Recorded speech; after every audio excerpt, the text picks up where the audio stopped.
Hello, loves. Your girl Carrie here. Today, I want to talk about parenting with a narcissist.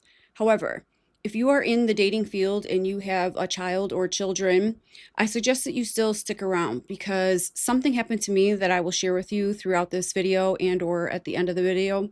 And it was about my ex-husband dating a narcissist and the things that she had done to my children and myself.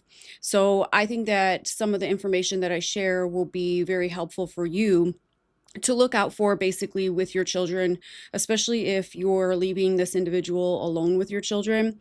Maybe they've been around for a little bit and you trust them enough to keep them alone with your kids. Then this one's for you. If you haven't seen my past videos, or even if you had, I'll remind you of how I had stated that narcissistic individuals, they lack empathy. This is why they can't truly heal, because you have to be empathetic and see things in different perceptions, but you also have to be able to look internally and feel your emotions so that you can heal them.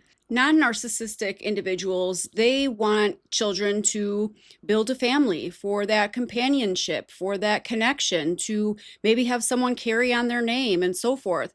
Where narcissistic individuals, since they look at love as entity and supply, they don't have children for the loving, caring, compassionate type of way like us non-narcissistic people do. They actually have children for control. They have children as what I call sticky products. So basically, to make their supply source that they're with, their lover or wife or husband or whatever you are with them, they do this so that you are basically stuck with them, so that if in the event that you start to see the mask is falling off and you guys divorce and so forth, you truly don't ever get away from them. They could still manipulate you and control you and possibly even still siphon supply from you. And that brings us to our first topic.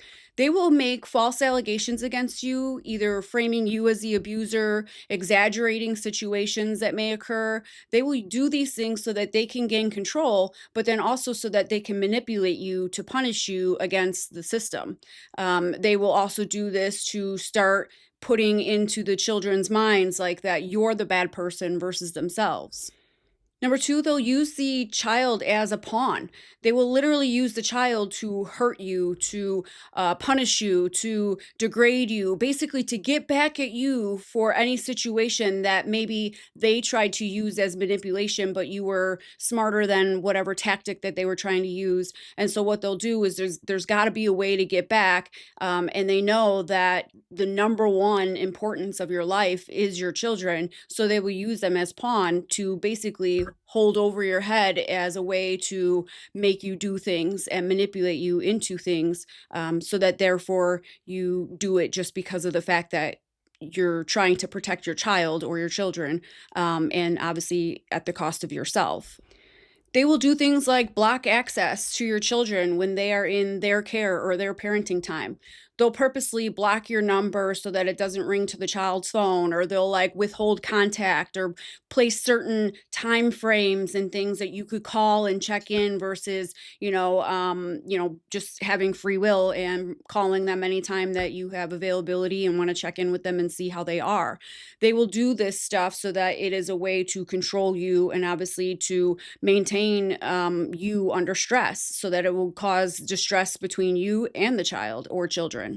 They will badmouth you. They will purposely speak negative about you. They will bring up situations that maybe you did, and flip it and make it, twist it to be like something extravagant that you did that makes it look like you're the bad person.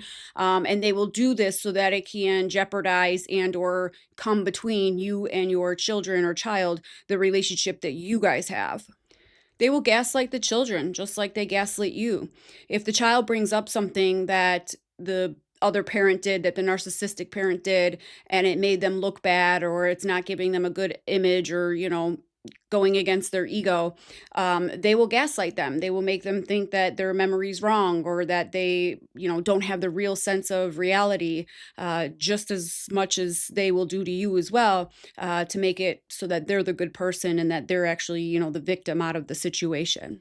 They will do what's called triangulation. They will literally go get friends, family, professionals, doctors that the children go and see, their pediatrician, but they will do things like create drama and create situations and, conflict overall, so that way it makes it look like you're the bad person, and that every time they have their kids, you just have to cause this huge commotion for them. And they will literally put the other parties, like, like I said, family, friends, and so forth, they will put them in the middle of it and almost like make them choose sides and make it so that they look so wonderful and you are just this like crazy other parent. They will do things what's called like move the goalpost. They will take like prior arrangements or prior events and, any expectations or even goals that your kids have, and they will purposely arrange them so that it makes the other parent off balance or not prepared or even not even involved, because they will change things and change the arrangements so that the other parent looks like the bad parent that doesn't show up or isn't involved and, doesn't give any presents to the children. They will overload conflict. They will purposely like start arguments, they will cause chaos, start unnecessary drama, and they will do this so that the child is overwhelmed or super drained instead of spending time with you and, having a good time.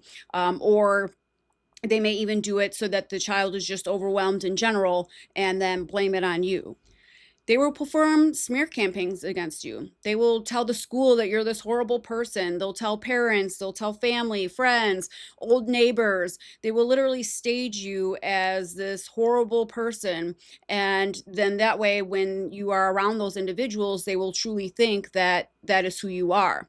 And this was actually how I caught the whole narcissistic ex-girlfriend of my ex-husband, because she went to the school and told my kid's school, that I was a drug addict, that I don't change them, I don't, feed them. And so the school called me and they were like, who is this woman? Because she wasn't obviously authorized to, pick up my kids and stuff. And so they were like confused, like what was going on. And that was actually what opened up the can of worms. And here she was saying those things. She was telling the school that I was this drug addict and I don't feed my kids and I don't bathe my kids and so forth, because literally 2 weeks later, she filed a DCFS, so a child services uh, report on me. So it was like she was staging it so that in case when the DCFS, they don't only just come to your home, they go to the school. So then the school could obviously be like, oh yeah, we heard that, if they didn't end up calling me and actually finding out the truth. They will perform financial manipulation. This actually happened with my ex. He gave her like combined assets with her. I don't know if it was just a checking or what, whatever happened with them. That wasn't my part of my business.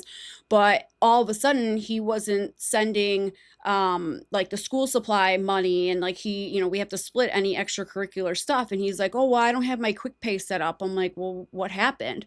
Oh, we combined like the same checking account. And I was like, oh my God, like I knew right there. And I was like, dude, you are with a narcissist. Like, I mean, all of this was when everything started to crumble. And like I said, I'll tell you the whole story with that. But they will literally take your finances and make it like they're helping you, and they will start to hoard money. They will have like unnecessary financial, things that are coming out of the account. They'll basically use it to control you and to also keep tabs on you to see what you're spending and where you're going and so forth. They will disrespect boundaries. They will literally ignore your personal boundaries, your self respect. They will ignore court orders. They are in like a mind of their own, that whatever world that they say is what reality truly is. They will literally cost you money to keep bringing them to court because they won't listen to court orders, or they want to use court as a way to cause distress with you financially, your time. Obviously you'd have to take off work and so forth. They will do those things just to have control, to be vindictive, and to drain you. They will play the victim narrative with the children and other people. They will literally play victim so that they could get attention and sympathy and, just all around support, and make it look like they're just this wonderful person and you just make their life such a living hell. They will love bomb the children. They will literally buy extravagant things, or if the child expresses that they're interested in something, when the child comes back for parenting time, they magically have this wonderful gift. And so they make themselves look like what I always say, Disney dad or Disney mom, because it's like they really truly never step up to the plate and actually be a parent, but they always perceive themselves as that Disney mom and Disney dad. And because empathy isn't there, they truly don't care about the children's needs or wants. They will put their needs and wants as well as their image before the kids are ever fulfilled with their personal needs or wants, or even their responsibility to take care of the children. A huge one that happens is they will use the court system to control, manipulate, and abuse you. They will continue constant applications, constant motions, complaints, reports, all of that to harass you and to gain control and basically just entice you to have constant chronic stress, because you're almost like afraid to do anything with your children because it'll result in them making some sort of motion or correction, or even just all around abuse to emotionally, mentally, psychologically, and so forth, just to abuse you and keep control, because obviously you two aren't together anymore. So this is their way of still having control of you and your emotions.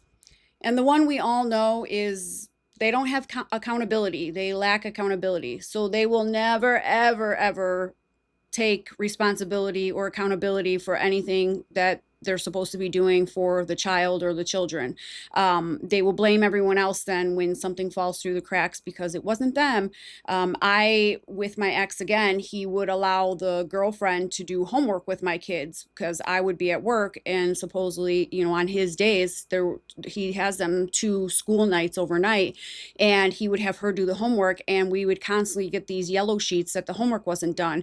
And she would literally write in there that I didn't check it and that this is because of me. And like she would write that in the actual like assignment book, making it like that I, as the mother who didn't even have them in my custody at the time, they were overnight with their father, that I didn't check the homework. It was so bizarre. Now, where I said about if you are in the dating field and you've never been with a narcissist, and things that I think you should look out for if you have children or a child, I would first and foremost look if they're like trying to move super fast, if they're talking about long term with you, that you're their soulmate and they want to like move in, combine assets, do all this stuff like right away. That's a huge red flag that they're most likely narcissistic, because they have to move super fast. It's basically a con artist. Like they have to hurry up and move quick so that way they can manipulate you, because anyone that gives themselves logical time to think, they obviously would think it through and know that something didn't add up. What I mainly want to address is, my ex-husband had this woman move in his home, and he didn't even tell me. So I found out by my daughter coming home one day with like scratches on her arm, and it was like supposedly from this girl's cat. And so I'm like, wait, who's that? And so that's how even I found out that this woman was living in his home. And I don't care, that's his business, but where I care is obviously when it affects my kids or has my kids involved.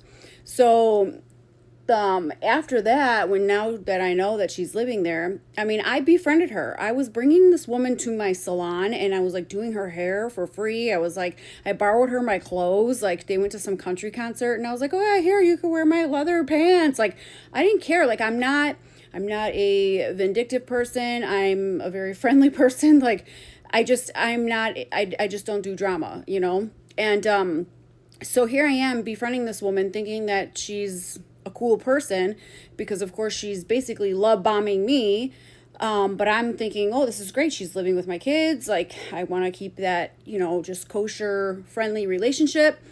And I started noticing like my ex and I were having many, like, I don't want to say altercations because that's kind of like pushing it, but basically, like for instance, I had purchased right before the school year, I had purchased a bunch of pajamas for my daughter, and magically, like we had no pajamas in the house. And so I told him, I said, hey, I need pajamas for her because they must have all ended up at your house. And he's like, I don't have any here. I'm like, what are you talking about? Like, you have to have all of them because I literally have none. I mean, and this girl has a million clothes, okay? And he's like, no, I don't. And I'm like, I just bought like 5 pairs of pajamas at the beginning of the school year. And now we were probably like 2 months into the school year. So it was like things like that I was like, it was causing little like altercations or whatever you want to say between my ex and I. And lo and behold, when she had to leave his house, and I'll tell you that following up with this, but when my ex was moving her stuff out because she was ordered by an order of protection to leave his home, because in the state of Illinois, if someone lives with you for more than like 6 months or a year or something like that, they automatically gain residency even if they're not an owner of the home. So he would have had to go through the whole eviction process. So it was kind of a blessing in disguise what she did, and I'll explain. But we ended up, both of us got orders of protection against this woman. And so when he was moving her out, there was in his crawl space, so under his home, there was a huge garbage bag filled with my daughter's pajamas. And he like called me and he was like, you're not gonna believe what I just found under my crawl space. I'm like, what? And he's like, remember how we had that thing like months ago about the pajamas? I'm like, yeah. He found the whole bag underneath there. So yeah, so long story short, like my daughter started acting, this is how I really knew, is my daughter started acting very on edge. Like she would come home from her dad's and she was like just very crabby. I would tell her things like, go brush your teeth, and she'd be like, I'm doing it. And I'd be like, what the heck? Like my kids aren't disrespectful, like I raised them to be respectful, to, clean up after themselves. Like, I don't have monster kids, thankfully. And, but my, so I noticed it first in my daughter. And it was after when the school called, how I told you that in the beginning of this video, when the school called and opened up that can of worms of like her basically degrading me and stuff. And then how I had DCFS at my house. That was where I totally knew I had to I sat my kids down. I'm like, is there something going on at dad's? Like, is this woman hurting you guys? No. So I knew, because I am a childhood abuse survivor, and we wouldn't tell my mom anything because kids know that you guys, the mom and the dad are the disciplinary people. They know that you're going to speak up for them. They know you're going to protect them, and they don't want to add any, enlightenment or drama or chaos or whatever to a chaotic environment. So clearly, this woman's chaotic, and they don't want to add, if they tell mom that she's, doing stuff to them, they're going to obviously, I'm going to go to her and be like, what the heck? I'm going to obviously investigate it. So they're not going to tell you because they're scared. I knew right away I needed to get them in counseling, because that was when I told on my ex-stepfather when I was abused as a child. So right away I got my kids in counseling, and sure enough, basically she was tormenting my children, performing psychological abuse, mental abuse, emotional abuse. She wasn't physically hitting my kids, but she was doing very mentally insane things to them. Like, for instance, I'll show this example. She would go and take their take-home folders out of their book bag, and she would put this creepy doll in the book bag. So then when my daughter would wake up and go to put her lunch bag in her book bag for the day so that obviously she could bring it to school, this doll would be in the book bag when she opened it to scare her. And she knew my daughter was like terrified of this creepy doll, and she would do things like putting it in the bathtub. So like she'd be like, aren't you gonna take a bath? And so she would like put this creepy doll in there, and this is the doll. So yes, this woman was literally tormenting my children, and it seems as though she was tormenting my daughter more than my son. And I don't know if it's because in her mental state that maybe my daughter looks more like me and she's a girl like me, and maybe this was her way of like, I don't know, getting at me, but like not directly. But basically she knew there was no way that she could take me down, and she already tried, causing all this confrontation with my ex and I, and then that didn't work. And then here she's trying to do this like DCFS case as if, what did she think, that my ex would think I turned into somebody different? And like, I don't know I don't know if that was like her way of getting my kids taken away so that I was like out of the picture. Basically she tried everything, and then she knew obviously that my kids were my life. So it was like, then she even tried this route. I'm almost scared that if that route didn't work too, that she was going to try and end up taking my life. I mean, honestly, that's how sick they are. They try and manipulate and do all these crazy things. She just wanted me out of the picture, but clearly I'm not going anywhere. We have children that we share together, but that is how sick. All of a sudden you think you're in this good relationship and they will turn your entire world upside down, and it goes fast. I mean, this all happened in a matter of 2 months, 3 months. I mean, that's how quick these people work. This is pure evil. And to do this stuff to children, naive, innocent children, there is truly a place in hell for those type of people. So the moral is that children are used as an entity just like you. There is no empathy inside of a narcissist, so they don't have that loving companionship with any children, whether it's your child with them or if you're combining your home with someone, that is a narcissist. They will use those children to manipulate, to use, abuse, to keep you stuck, and so forth. They will treat your children horribly. So if you are coming out of a marriage or, obviously have kids with someone else, they will cause so much chaos and commotion with that ex-spouse of yours or, ex-baby mama, daddy, whatever of yours, because they are very jealous. They want attention all the time. So they're even jealous of the children because the children will take your attention away. Be sure that you know who you're bringing your children by. Like in Psalm 127, they say children are a gift from the Lord. Protect them with all your being. Like they are your true treasures, and never let a man or a woman come between you and your children ever. Make sure that you look out for any changes in behavior of your children. If you have anyone new around you, make sure you ask questions, look into things, like protect your children, and make sure you know that anyone in their presence is a good person. And last but not least, the hardest truth there is. You guys, it starts with us parents. We teach our children right from wrong. We teach our children discipline. And we teach our children what love is. And every time I hear this, and I hear it so often, I'm staying for the kids. What you are doing is you are teaching your children that it is okay to stay when someone crosses boundaries. It's okay to stay when someone lays their hands on them. It's okay to stay when someone talks to them like they are a pile of dirt. It's okay that they can sit there and allow such ignorance and abuse, because in the end, you love that person and you think they're going to change. And really what you're doing is you're giving your child the pattern of recognition to know that you can stay in hostile environments, in unsafe environments. And then that child becomes an adult. And that's what they think that love is. I've said this many times. Love is a language. And the same language that they learned to speak is the same language that they learned on how to love. It starts with you.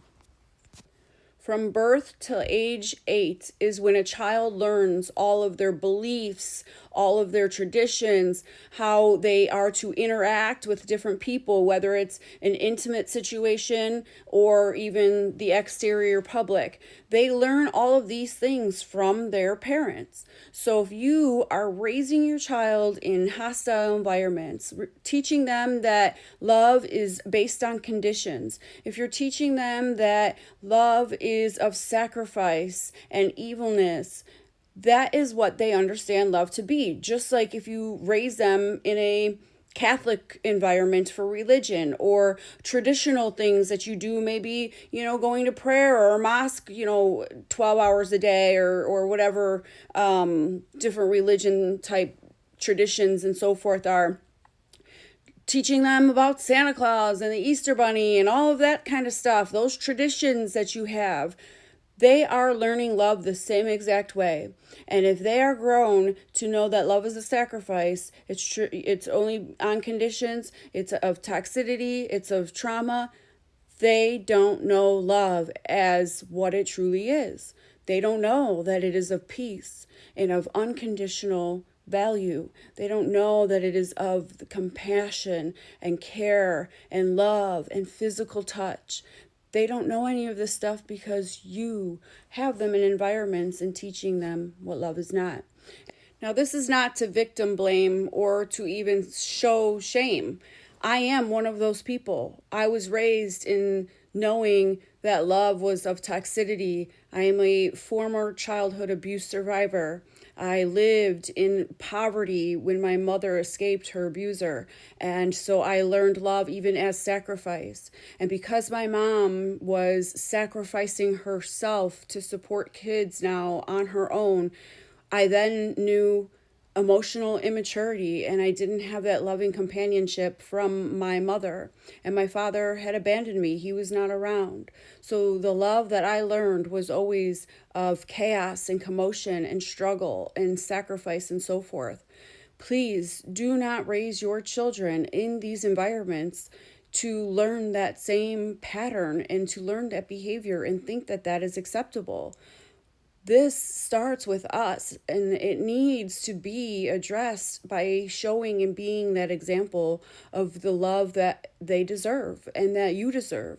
So if you can't leave because you love them or you think they're going to change or because of the kids, then leave for your kids.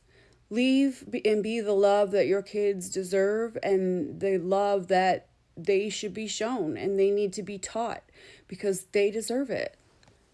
Our brains technically do not know right from wrong. We teach it that. And how we learn safety, how our brain accepts safety, is by the patterns that it knows. So when it is in a toxic environment and that's what it knows is love, that's exactly what it veers towards. So as an adult, if they don't understand this trauma and this toxicity and this way of love that should be, then they go towards individuals and they entertain individuals of the only love that they know, the toxic people and so forth. They also become people pleasers because, yes, they may know that they don't want to be abused, but at the same time, to avoid the abuse, they then give everything they have, or they become, like I said, an empathetic person, or they mirror the evilness that they knew as love, not because they're an evil person, but because that is all they know. If you were to place me in Russia right now, I wouldn't know how to communicate with people because I don't speak Russian. And that's the same way that love is. Love is a language. If you put them in safe environments, they feel unsafe because they don't know that atmosphere and that environment because they were raised in toxicity. Please do yourself a favor, do your kids a favor, be the love that they deserve, and get yourself out of these environments. Teach them true love. Life is filled with many storms, and that's just a part of life. But do everything you can to not let your kids get wet. I know that times are tough, but a child's shoulders aren't built to carry the weight of their parents' decisions and choices and consequences. Please, if you don't love the life that you're living and you know the misery that you're in, be the change because it starts with us.